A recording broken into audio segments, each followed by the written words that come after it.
Hello, Professor Bright here. Welcome back to the Sunless Sea. And a thought occurs. By simply undocking and redocking, I think I got rid of my opportunity to speak with the blind bruiser. Which is kind of a good thing and kind of a bad thing. You see, he's a bit of a criminal. And that has some profit potential, but also some problem potential.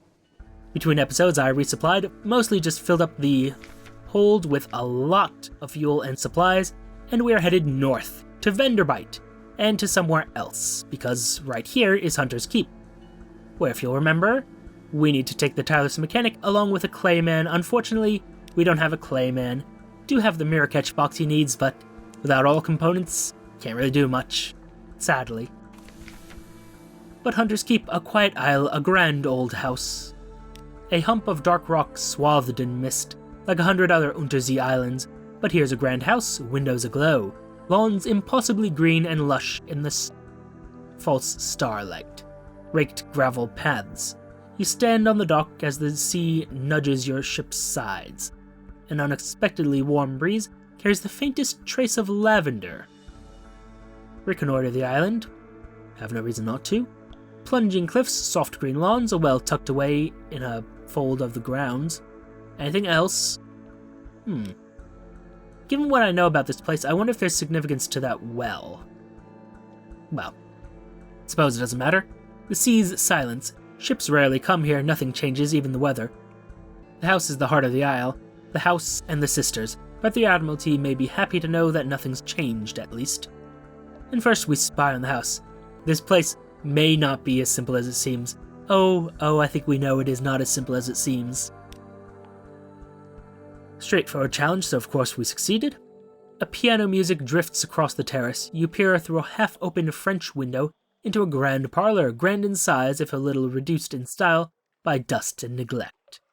A dark-haired, pale-skinned young woman bends earnestly over a piano keyboard. Another, fair-haired but unmistakably her sister, sprawls on the sofa with a book. A third sits by the fireplace, staring sorrowfully into the embers. "Soon," she says, and the piano music falters and stops. "We'll go hungry, and then the end will come, for me, but not for you." The pianist raises her eyes from the keyboard. "Hush, if we don't speak of it." She frowns. "Has she seen you at the window? You withdraw." "Given what we know, which sister is ending and which one is not ending?" Suppose it doesn't matter at the moment. We'll present ourselves at the house. They'll have heard your ship come in. Why hide? Knock and enter. A maid with smoldering topaz eyes shows you into the parlor, where 3 young women wait. "A visitor," the youngest cries. The next youngest chuckles. The eldest sighs. "Do excuse the indecorum," she says. "Visitors are rare. You're very welcome. I'm Cynthia. The noisy one is Phoebe. The cheerful one is Lucy. You're in good time for lunch. Will you join us?" Oh, I see many reasons why not. But yes, let's, luncheon with the sisters. Cynthia. Cynthia's the eldest, melancholy, pensive, occasionally dramatic. Cynthia grasps your arm and whispers to you. Her eyes are wide and blue. Her hair is wild and tangled. Bats might nest in it. Seems to you that you're sitting on a hillside, above a wide blue lake, listening to a story of a murder, an axe, a net, blood on scented water. "Another chop?" Cynthia asks. "You've barely touched your food. Here, I'll have the maid wrap something up for you. You can't be hungry. It's not safe to be hungry." Indeed it isn't. Is there any way I can provide food to these people? No? Well, we'll leave them to their fate. We have business to Venderbight and Codex and other places in the north, where no doubt everything good will happen. All good things will occur there. And only good things. Because only good things ever happen in the Neath. Yeah. Let's eat these bats. Seriously though, I am not used to supplies being as expensive as they are. I'm going to be having to make trips to the surface. There's no way around it. And it might seem a little bit early, a little bit premature to be going back to the surface, but trust me, it is. But also, I'm gonna do it anyway. Tanachuk, Hornsman Stag, and Venderbight. Come on, there we go. So, Venderbight, the Tomb Colony. Let's go in. An absent friend, you've brought... Oh dear. You've brought this decaying emigrant north. Now what? An absent friend. It is everything I imagined, he tells you breathlessly. But there's someone missing. Please bring her to me. I will. A vague commission. She went off to the Mangrove College. She needed to get out of London, but Venderbight is just as safe as the college, and I'll wager she's bored of mud by now. Question, is the Mangrove College going to be in the same place as it usually is? I don't know. Still, the tomb colonies, few die in Fallen London. They come here instead. On deck, you can hear the sound the 1,000 bandaged dead make as they shuffle and cough. It's something like the world's most restless concert audience, or the world's most plague-ridden cathedral. Oh, more reasons to become a Zubmariner. Oh well. Ignore these things for now. We shall find ancient captains to speak to the unsettled salvager. Shouldn't be too hard. What else they've got... Dear. What else have they got to do around here but molder? It's rather rude. Terrible bad luck. An assortment of decrepit Z-captains gathers around her, compelled by tradition, honor, or boredom. She picks her nails and closes her eyes when at last she speaks, I want to find Lady Black. Captains that can run do. The rest shuffle away as swiftly as they're able. Only one remains behind. How long were you down there, he asks. 20 minutes, she replies. Captain puts his hand on her shoulder. Seek the House of the Keel in Polythreme, he says. But if you can forget her, do. It's possible. He embraces her and departs. Okay. Don't know what that's about. Really don't know what that's about. Let's visit our... Hold on. Lady Black. And she has something to do with Polythreme. By default, I would assume it has something to do with death, but as I understand it, death is more about chess games, and, well... Doesn't matter. Theory crafting later.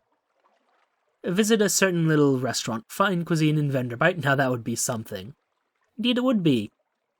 A corkscrewed street. At the twisty tip of an odd little side street, welcoming yellow light glows from a gilt-lettered window of a restaurant. A sign reads, Vengeance of Jonah. A beefy tomb colonist bustles up. A grey moustache pokes impertinently out from under his bandages. Come in, come in. A bandaged poisoneer at Venderbight seeks passage with a Z-captain sympathetic to intrepid cuisine. And I am oh so sympathetic. You are very expensive, but we'll take you on. Ahem. It's a cramped little place, but much better lit than most places in the tomb colonies. The scents of the dishes are multitudinous and extraordinary. Are they good? They might be. They might be good. It's difficult to tell. Recruit the bandaged poisoneer. The bandaged poisoneer has long wished to travel, but you'll need to outfit the galley to his exacting standards, and we will do so. Avid enthusiasm. Ah, my captain, the things we will catch, that we will consume, that we will experience. We will discover the seventh sensation, you and I. The taste that one tastes with the heart. You there, sailor, careful with the braising alembic.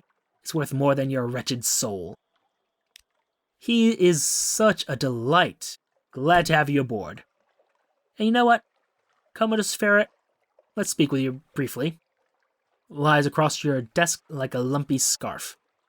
Today, your ferret seems a little livelier. A single circuit. The ferret rises from its pillow and moves to explore the cabin. Moves like a meandering stream of treacle. It noses at furniture, disdains boots. Returns to its pillow. There's nothing, its expression says. Nothing at all. Nothing for me here. He is just such a delight. So, yes, you're going to be traded in for the Lola MOG here. Its perpetual ill temper does not endear it to the crew, but it does make it an effective ratter. Yeah, well, actually, how badly does that affect my hearts? I might want to keep that up. I don't know. Doesn't matter at the moment, though. No. Not providing what we've promised just yet. Let's explore Venderbight. Here they favor candlelight over gaslight. The shadows are swagged like... Are swagged? I still don't know how to pronounce that properly. Are swagged like cobwebs. The tomb colonists stand still enough to be mistaken for sculpture. Until they laugh or cough, one building in 3 seems abandoned. The builders of this place worked with great slabs of neath-wall stone, carved with blank-eyed, unsmiling faces and blocky stoic serpents. Search warily. The neath is rarely gentle. Treat this place as enemy territory. You're not the first to come here. Someone's left a long oak casket under a carpet of creepers. And what have we got? Filthy scrap of paper, creased and grimy. It's a page from a journal. On the day we saw the pillars of Irem, they are not what I expected. Irem is the place one does not expect. That is its nature.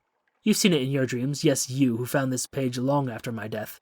I knew when I wrote these words that you would read them one day. Irem taught me this, and now Irem's lesson is all that remains of me. Yeah, so Irem is basically the entrance to Dream, and, well, time is weird there. Gather gossip. Who's plotting what out in the tomb colonies?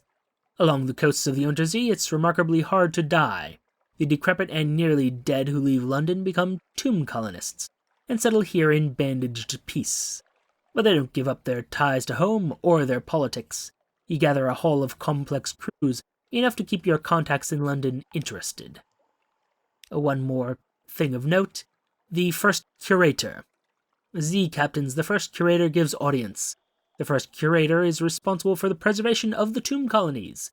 It's been here much longer than London, like all the oldest tomb colonists, but even tomb colonists dissolve in the end. Its time is close. No more light, the obsequious steward cautions you. The curator is terribly afraid of moths. He opens the door and you step into near darkness. A pair of luminous lamplighter bees buzz in a latticed ivory tube. There's no other source of light. A bandaged shape no larger than a child lies crumpled on a couch. It lifts its head with obvious effort. It takes several seconds for you to distinguish its voice from the soft buzz of the bees. Naturally, let's ask about the Grand Sanatorium. One hears the name whispered here and there in the arcades of Venderbight. A long, low chuckling. Oh, silk skin. You don't want to know. The chuckling becomes a cough. We don't die here below, not unless we go to Z. So we needed something else. Somewhere to end. Dear. Question. Is there something... A lot of what happens in the future of this quest implies that there's something in this one. Inside the first curator. I wonder if whatever it is something that... Well, obviously it's something that would drown, or otherwise die at sea, but if it's on land it would survive. That doesn't make sense. Doesn't really make sense. Doesn't matter at the moment either. Listen to a whispered request. Z Captain, Silk Skin. Not much left of me. I will go into the Grand Sanatorium. Bring me colors. 7 colors. Pay well. 7 colors? Cosmogone, Irigo, Pelican. Steward has list. Find them here and there across the wide black Z. And we accept the commission. Thank you, this poor flesh thirsts for colors. No more words. It collapses, rustling back onto the couch. Even the effort of speaking seems to have diminished it a little. The audience is over. As the door opens, it shrinks from the finger of light that reaches across the floor. Outside, the obsequious steward nods. The book? Yes, the book. He hands you a slim, illustrated volume. The curator is old as dust. We will all be grateful if you do it this one last favor. And so we need to find the colors of the neath bow. Very different from the colors of the rainbow. Ah, dear, and they are indeed scattered all across the Z. It's actually a very long quest. A long, practically impossible to complete quest. Practically, but not quite. In fact, not this episode, but in a future episode, we might be able to get quite a few of them really quickly. Hello, bats. And into the pot. I like how it notes that this is an unorthodox diet, but I mean, really? It's pretty much what you would obviously eat if you were in the Neath. I mean, really, what else would you eat? If not just a bunch of bats. Yeah, you just stay over there, okay, friend? Just, yeah, stay right over there and everything will be fine. That's a Lifeberg. No, I did not mispronounce that. Oh dear. So, Whither. Lovely a place as it is, let's go inside. Slow down a little bit, and Whither. A chilly city beside a waste of salt. Behind the great arch over the bay, the pale wastes stretch, white and silent as the face of the moon. From here you might almost imagine they were snow. North of the city, the salt pools fizz with unlikely color. We'll attempt to gather intelligence. The citizens of Whither enjoy questions, so much so that they always answer their question with another question. This can make intelligence gathering frustrating. Are you asking for any particular reason? At what time of day? Is that your hat? Might it be 6? It could be 6. Eventually you cobble together enough implication and supposition to compose a report. Explore the town. Whither's a quiet, chilly town of grey stone and closed courtyards. The people are neither exactly unfriendly nor exactly hospitable. They have the irritating habit of answering a question with question. Here and there are odd sights tucked away. Oh, a contest of riddles, I suppose I'll bet one. Fisherfolk, sailors, a shady couple of likely pirates, and is that a drowny down by the water's edge? They sit round a fire at the Z's edge, passing round a bottle of something viscously black. They're wagering on riddles. Will you join them? We'll bet one echo on one of the simpler riddles. One of the fishermen is bursting to try it. A whale's eye? The fisherman chuckles and pounds the ground with a fist. City folk, he crows. City folk. Pay up. Gain some fragments. And all it cost me was one little echo. Question, was there anything? I could do shore leaf, but I'm not going to. Now, to get that strategic information, we have to go to Codex, which is right past that Lifeberg. Just you stay up there and everything will be fine. So, Codex. Lovely, lovely island Codex. I would love to actually know some more about it, though. Oh, I wonder if they added any stories to it, perhaps. The Isle of Codex. An Isle of Answers. Nope, that wasn't new. Okay, never mind. Codex. A desperate cave full of mute exiles and an inexplicable colony of shivering, bad-tempered monkeys. Strategic information for the Admiralty. Make the pass sign to a mute exile. Nod, nod, shrug. She hands you an oilskin pouch, 9 foolscap sheets of beautifully written cipher, gathered from who knows what corners of the Untersee. You look up. She points across the water towards the distant lights of Whither Town. She shakes her head. No home there for her. Not now. She points to your ship and raises her eyebrows. A mute exile wants to join your crew. Will you permit it? Of course we will. Though other sailors clutch their Z-talismans and make signs against evil, the folk of Whither are uncanny. Those who are exiled to Codex must be more so. She can't or won't speak, but it's clear she knows the Z. She'll do well, this one. And Salt is watching. That would be a concern, but, well, we'll endure.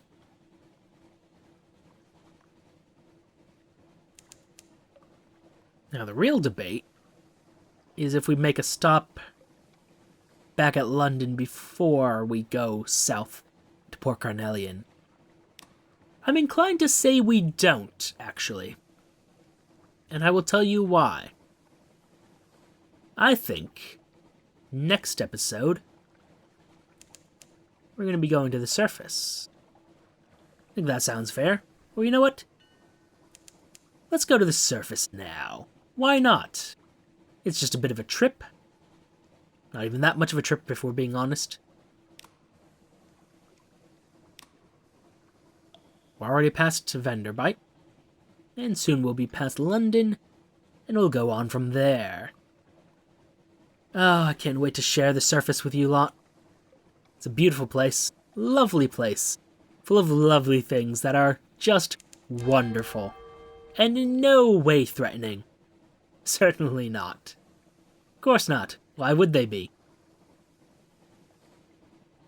I mean, unless, say, you were from the Neath, in which case, oh my god, is that place deadly.